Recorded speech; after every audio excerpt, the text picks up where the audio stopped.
It was 10 in the morning, and sitting in the bar with a whiskey, I watched Anna walk around the bar looking for something to do. I couldn't help but wonder why she applied her trade in this place. And that place was the Longhorn Saloon.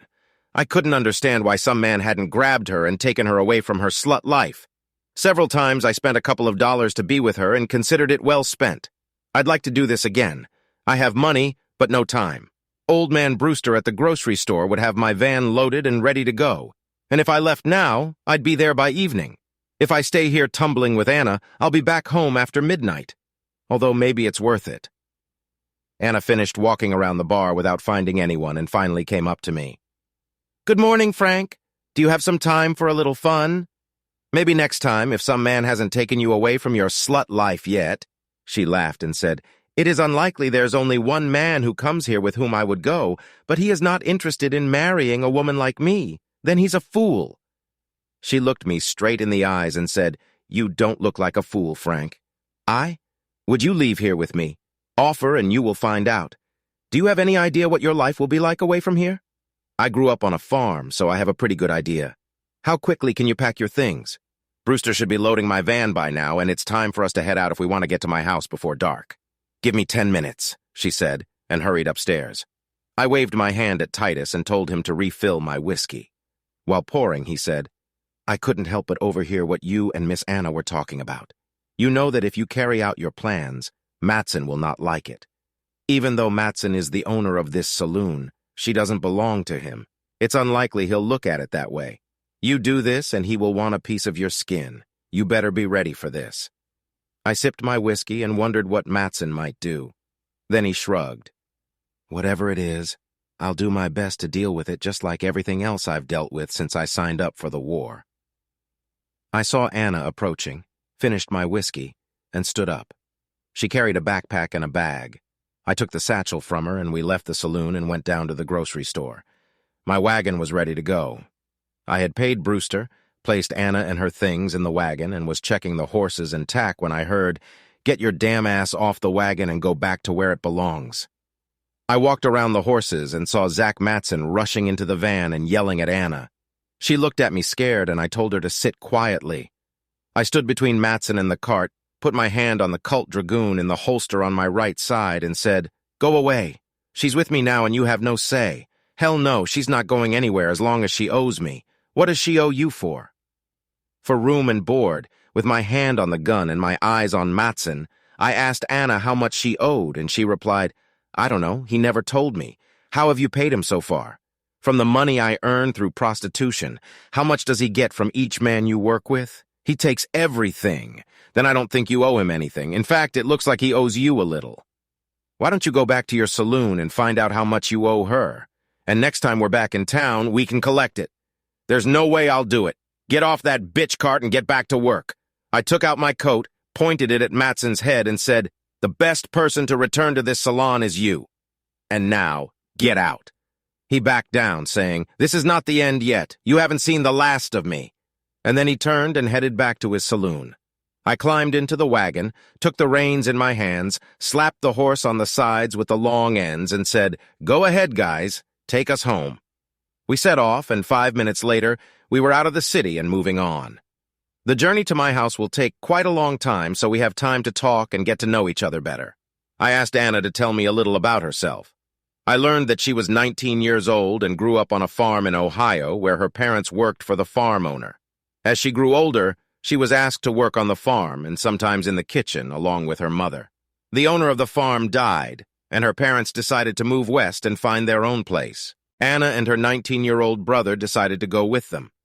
They were caught by the Indians on the plain. 5 wagons rode together in a rough square and tried to fight off the Indians. They were almost overtaken when a cavalry column appeared and the Indians fled. Of the 31 people in the vans, only 9 survived. Anna was the only one from her family who managed to escape. The cavalry escorted the survivors to the city and left them there. Anna had no money and could not find a job. Old Man Barnes let her sleep for free in the hayloft of his stable, but she was so hungry that when the cowboy offered her $1 to spend some time with him, she did it just so she could have money for food. Once she started, she never stopped. Matson offered her room and board if she would work in his saloon.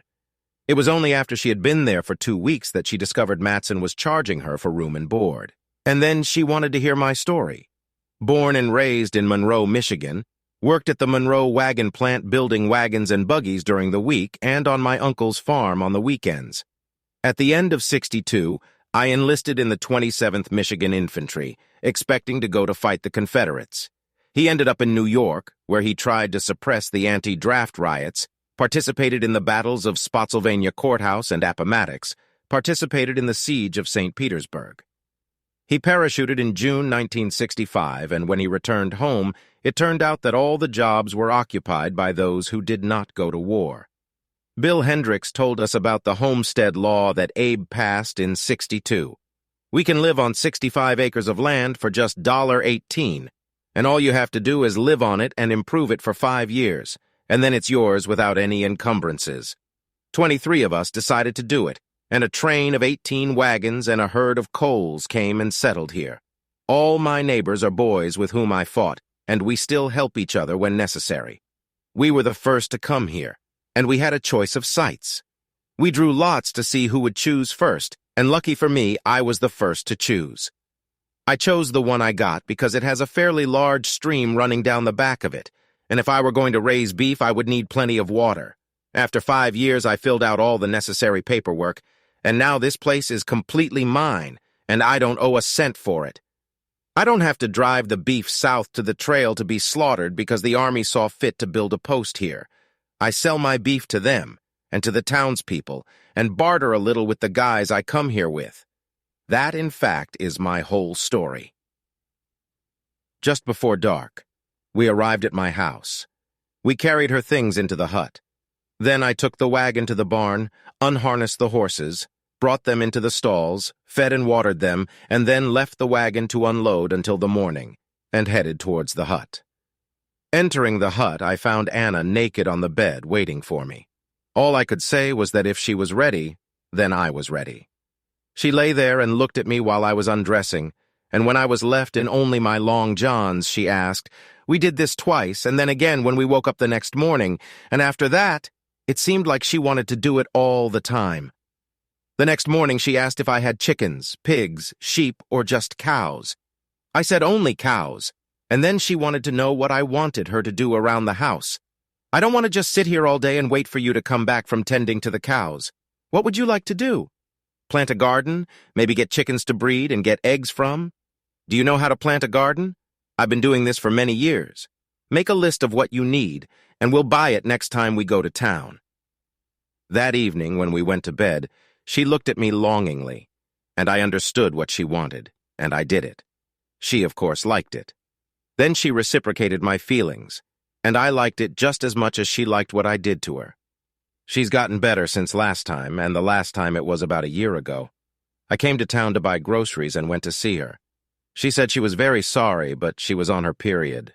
I was about to leave, but she took my hand and said that she could still help me, and when I asked how it was, she told me to follow her to her room, which I did. It was my first time, and I liked it. Not as intense as copulation, but very close.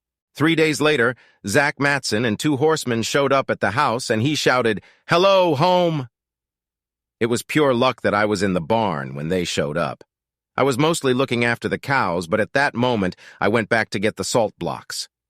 Anna opened the door, and Matson said, "Get ready. I'm taking you to where you belong." Anna closed the door in front of him. Matson laughed and said, "This won't help you. If I can't break down the door, I'll just set this house on fire and smoke you out."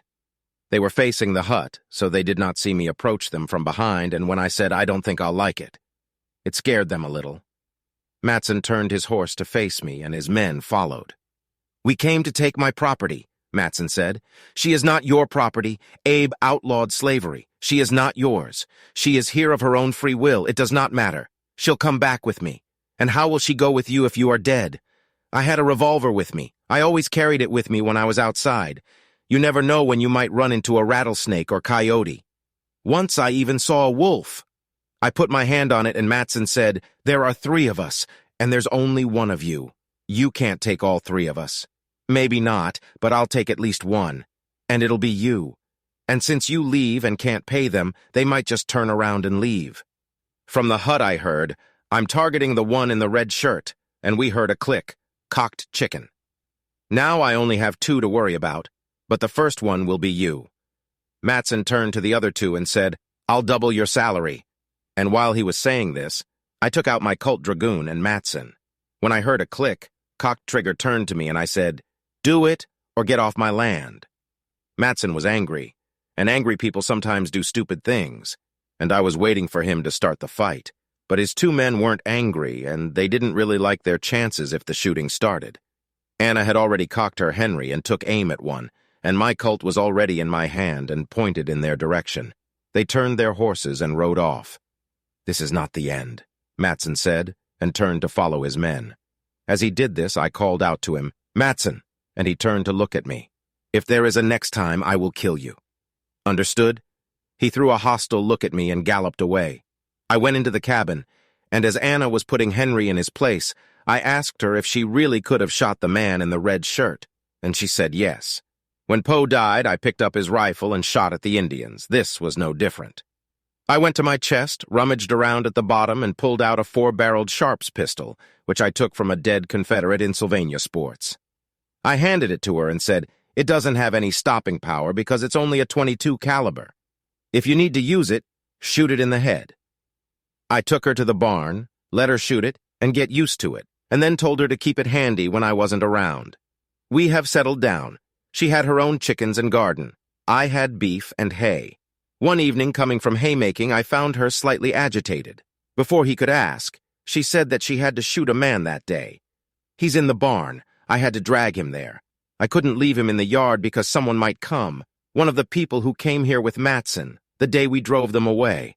He told me to pack my things, and he would take me back to Mattson where I belonged. While gathering her things, she picked up the box of pepper, turned, and remembering my words, shot him in the face, and he fell. Her bullet hit him in the left eye, and that was the end of it. I buried him under one of the horse stalls, threw some hay on the ground, and then returned the horse to his stall. She was worried about what to do with his horse, and I said that I would use it to plow the fields, and it would never be seen in town, so we wouldn't have to answer questions about it. If anyone sees her and asks about her, I will say that I found her one morning in my hayfield with a bloody saddle, and was planning to take her into town with me the next time I went. The only question I ever received about this was from Jacob Winters. He's one of the guys I went to war with. He came to see me one day and asked me when I got my 3rd horse, and I told him how it happened. He said that he would give me a boar and 2 sows for her. He breeds pigs, and I agreed. That's what we did, us Michigan boys, exchanged with each other. This is how Anna got pigs. I took a few more things from the man Anna shot except the horse. He had one of those new Winchesters, a Colt Peacemaker, and $1.38 in his pocket. I liked the Peacemaker, so I gave my Dragoon to Anna to keep in the hut, and I began wearing the Peacemaker myself. As soon as I traded Jacob's horse, I cleaned the blood from his saddle so that Anna would have something to ride. It was McClellan, and there are many of them in the area.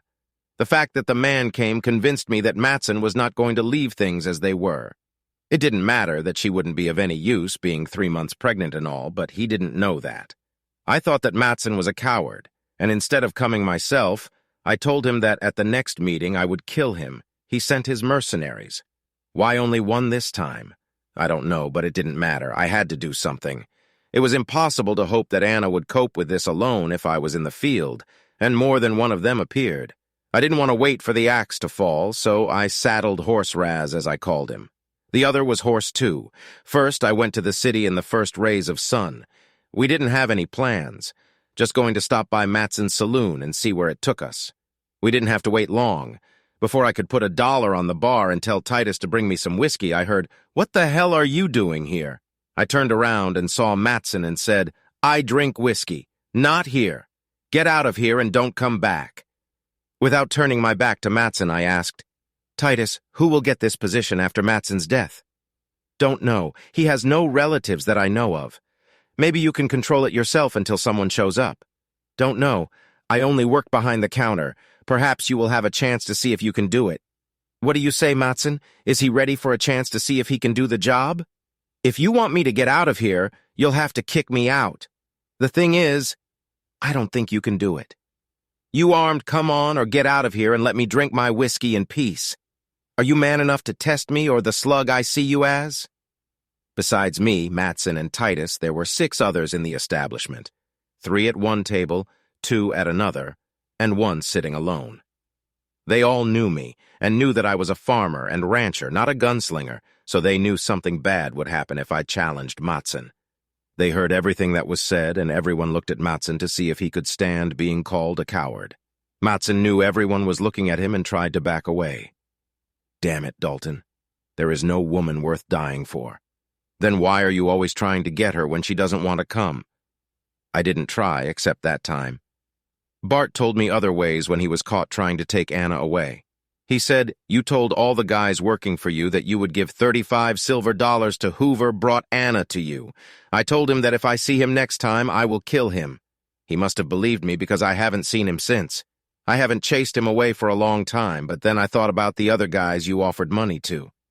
I can't sit at home all the time, so in the end I realized that you can't pay anyone anything if you're dead. So there you go. You win, and all you have to do is go and get it. If I win, I won't have any more worries. Damn it, boy. You had no right to take her away from here. She owed me money. But we don't think so. You gave her room and board and took everything she earned here. Room and board anywhere else in town costs 75 cents a day. Anna never earned less than $3 a day. According to our calculations, you owe her at least $1,500. She never insisted on this because she was glad to leave here, but I don't think so. She worked here, so she is mine. I'm guessing you're one of the people who didn't hear the rumors that Abe freed the slaves and outlaid slavery. It may no longer be there, but even after that, slavery was not restored. She is free to do what she wants, and she wants to leave here with me. Now the question is, how many times do I have to call you a cowardly slug so you can sneak out and prove me right or pull out a gun and prove me wrong? I saw that he was no longer going to accept being called a coward in front of everyone in the room, and I couldn't allow it. As long as he lived, he could pay people to do his dirty work for him, and Anna wouldn't be safe. I took a deep breath and then said, "Okay, coward." Then he turned his back to him and raised his glass of whiskey with his left hand. In the mirror at the back of the bar, I saw a smirk on his face as his hand went down to his gun. I dropped my temples, and my right hand went to my gun as I turned and took 2 quick steps to the right. Matson's shot hit the bar right where I was standing a few seconds ago, but my shot hit him in the chest. He stood with a shocked expression on his face, but the gun was pointed in my direction, so my second shot hit him in the forehead just above his right eye, and he fell. I turned and asked Titus for whiskey. He placed it on the bar counter, and I took it and turned to face the room. He took a sip and then said, "You saw it all."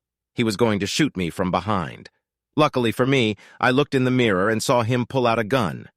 I turned and said to Titus, "Looks like now you'll have to manage both the saloon and the hotel. I can't even imagine how. As far as I know, you were in love with Nancy Meggs. You know enough to run a bar, and I bet she can run a hotel."